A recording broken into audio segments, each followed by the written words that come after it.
Welcome to this episode of The Voice. It's been a year since the death of the former Chief Minister Jayalalithaa, and there's been quite a turmoil in the political scenario in Tamil Nadu. Now that she is dead, do you think, Sudhir, there exists a void, a kind of a vacuum in Tamil Nadu politics?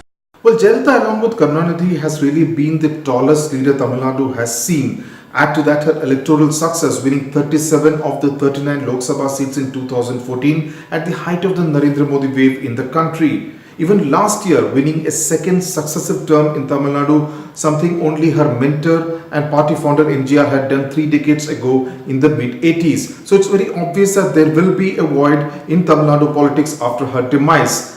But why are we seeing such a vulgar race to be the inheritor of her political legacy? Remember, all the ministers in Jayalalitha's cabinet or even those who occupied positions of power within the party apparatus were essentially political pygmies drawing power only from Jayalalitha's presence in the AIADMK. Also, the kind of people who are now trying to inherit her political legacy, be it the aunt-nephew duo of Shashikala and TT Vidyanathan, or the present Chief Minister Edappadi Palaniswamy, or the Deputy Chief Minister Paneerselvam, all of them drawing power because of their perceived proximity to Jayalalithaa when she was alive. Also, another point to remember is that the AIADMK that we see today in 2017 is very different from the AIADMK that we saw under Jayalalithaa. There is now much more dissent, perhaps, which is a little positive, because there was an atmosphere of complete fear when Jayalalithaa was around and only Poise Garden mattered. Everything had to be referred to Vedanilayam in Poise Garden. That's not the scene anymore. But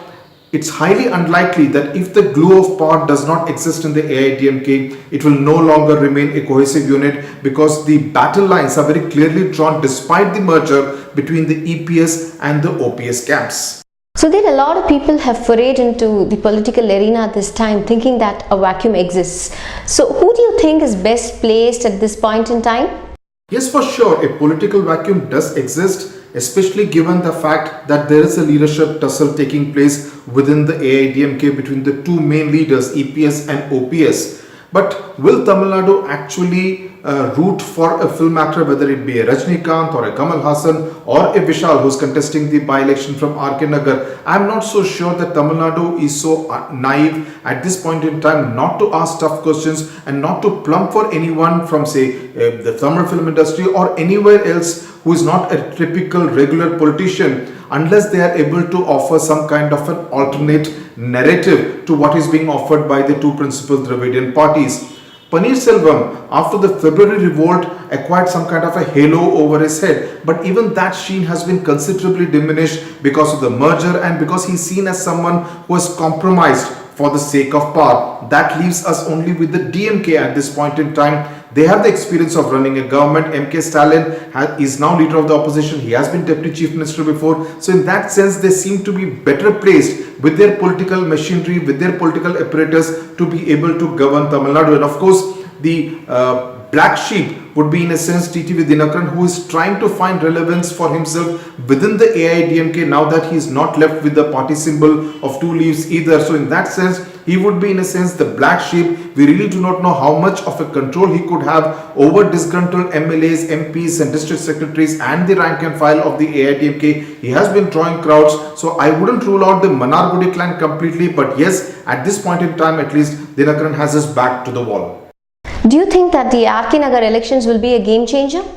Well, I'm pretty sure that the election result on the 24th of December is going to be a game changer, more so if the AIADMK does not manage to win this contest, because the rank and file and the cadre will get the message that the EPS OPS combined, despite getting the 2-leaf symbol, were not able to retain Jayalalitha's constituency, and if they lose badly, it could have disastrous consequences. Already one is hearing reports that Chief Minister Edappadi Palaniswamy is not too keen to associate himself very closely with the campaign, lest it be seen as some kind of a referendum on his government in Tamil Nadu. He would much rather prefer that Paneerselvam, as the party coordinator, takes the lead and campaigns for his person, Madhusudanan, who was a part of the OPS camp in RK Nagar.